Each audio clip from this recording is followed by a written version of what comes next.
কৃষক বন্ধু 24-25 রবি মরশুমের জন্য কৃষক বন্ধু নতুন প্রকল্পে 1,08,95,000 কৃষককে মোট 2,943 কোটি টাকা সহায়তা প্রদানের সূচনা করা হলো।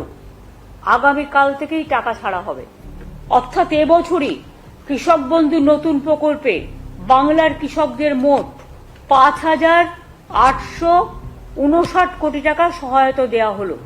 সব মিলিয়ে বাংলার কৃষকদের এ পর্যন্ত কৃষক বর্গাদার ভাগচাষীদের 21,134 কোটি টাকা সহায়তা দেওয়া হলো।